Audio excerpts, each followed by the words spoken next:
अस्सलाम वालेकुम। वालेकुम सलीम भाई, अस्सलाम। आप खैरियत से हैं? खैरियत से, आप सुनाए इब्रार भाई। अल्हम्दुलिल्लाह। लोग कहते हैं गैप बहुत आता है आपकी वीडियो में। आप इतने बिजी क्यों रहते हैं? बस आपको पता है कुछ मसरूफियात ऐसी हैं, कुछ बच्चे टाइम नहीं देते। आप हाँ। टाइम नहीं देते। मेरे पे डाल दें आप। अच्छा चले, खैर हम पाकिस्तान ऑस्ट्रेलिया में इस दफ़ा सीरीज़ हार के आया, तो हमने रिवायत बरकरार रखी हारने की।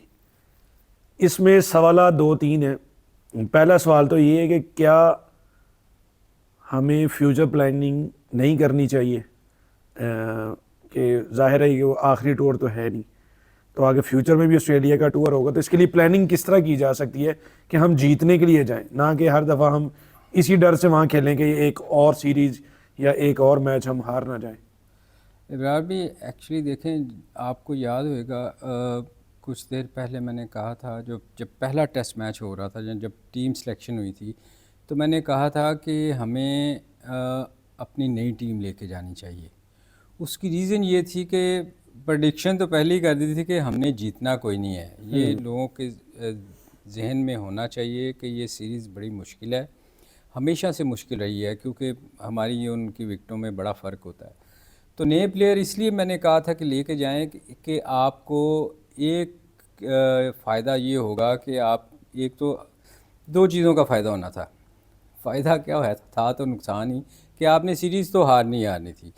मगर आप नए प्लेयर लेके जाते तो आपको, जैसे कुछ प्लेयर आपको मिले हैं, जमाल जमाल। मिला, एक और लेफ्टी जो फास्ट बॉलर आपको मिला, तो आपको कुछ प्लेयर ऐसे मिल जाने थे जो आपके फ्यूचर में काम आने थे। और बिल्कुल। प्लस सेकंड ये होना था कि आपने, पाकिस्तान ने सेकंड टीम भिजवाई है, आपकी शायद इतनी वो शर्मिंदगी भी का सामना ना करना पड़ता, और प्लेयर भी आपको मिल जाते। जहाँ तक आपने सवाल किया कि क्या हम इसको किस तरह इम्प्रूव कर सकते हैं, देखें, ये जो टूर है ना, ये हमेशा से मुश्किल टूर रहा है। वहाँ की विकटें टोटली डिफरेंट होती हैं, और आप 5 साल के बाद एक टूर करते हैं। या तो फिर आप तैयारी करके जाएं, आप जहाँ वहाँ की जैसी विकटें हैं वैसी तैयारी करें, या फिर आप कुछ एक आध महीना पहले वहाँ जाएं। आजकल चूँकि ये पॉसिबल नहीं है। पहले होता था कि टाइम आपके पास होता था, आप जाके एक माह वहाँ की कंडीशन क्लाइमेटाइज करें अपने आप को, मैचेस खेलें, विकटों के यूज़ टू हों। देखें, आप हमेशा आखिरी टेस्ट मैच में आप देखिएगा पाकिस्तान की टीम हमेशा अच्छा करती है। इसमें भी किया था, लीड लेके हम हारे थे। तो बिल्कुल। ये दो तीन चीज़ें ऐसी हैं जो, जिस पे इम्प्रूवमेंट की ज़रूरत है। और फिर सबसे जो ज़रूरी चीज़ है ना, वो सिलेक्शन है। आपको उन कंडीशन के हिसाब से टीम को सिलेक्ट करना चाहिए। अब अगर आप हमारी बॉलिंग को देख लें, देखें ना, कुछ प्लेयरों ने रिफ्यूज़ कर दिया, जैसे रऊफ़ ने रिफ्यूज़ कर दिया था। वो एक बिल्कुल। फास्ट वाहद बॉलर था जो उन पिचेस पे जिसका बॉल निकल सकता था। अदरवाइज़ 128 पे तो आप उन विकेटों पे आउट नहीं कर सकते किसी टीम को। हालांकि हमें बहुत मौके मिले, दो टेस्ट मैच में हमें मौका मिला कि हम जीत सकते थे, मगर चूंकि हमारा एक्सपीरियंस कोई नहीं था, तो हम स्ट्रगल करते रहे। तो मेरे ख्याल में जो है ना, पाकिस्तान को वहाँ की कंडीशन के हिसाब से सिलेक्शन होनी चाहिए, बैटिंग की भी और बॉलिंग की भी, जो हम नहीं करते। हम लास्ट मोमेंट पे हम टीम सिलेक्शन करते हैं, और जो अवेलेबल होता है उसको लेके चले जाते हैं। मेरा ख्याल ये थोड़ा सा हमें इस पे काम करना पड़ेगा। ठीक है, दूसरी आपने बात की है कि पिच कंडीशंस की, तो क्या पॉसिबिलिटीज़ है कि हम इस वेदर कंडीशन में, और जिस तरीके से यहाँ पे ठंड भी पड़ती है, तो क्या हम उस तरह की पिच डिज़ाइन कर सकते हैं?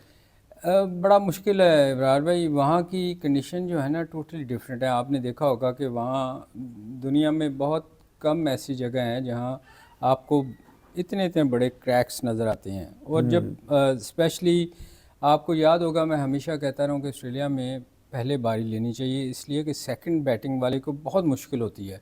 अगर आप पहली इनिंग में स्कोर अच्छा कर जाएं, तो सेकंड इनिंग में जो चौथी बारी आती है उसमें क्रैक्स खुलते हैं, और उसमें जब बॉल पड़ती है तो वो उसकी, आप उसको जज नहीं कर सकते कि वो किस तरफ जाएगी। वो आप देखें, वेरी करता है, बॉल ऊंचा नीचा जाता है।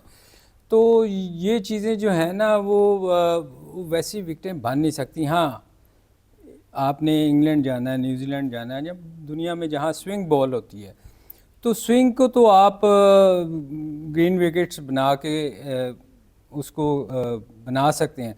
मैं आपको बताऊं, मैं काउंटी खेलता था इंग्लैंड में, तो मैं हमारा जो ग्राउंड मैन था ना, वो एक फुटबॉल का प्लेयर था, और जब वो चाहता था, इतना इतना बड़ा स्विंग होता था, और जब हम चाहते थे कि स्पिन विकेट बने, तो वो स्पिन इतना इतना बड़ा स्पिन होता था।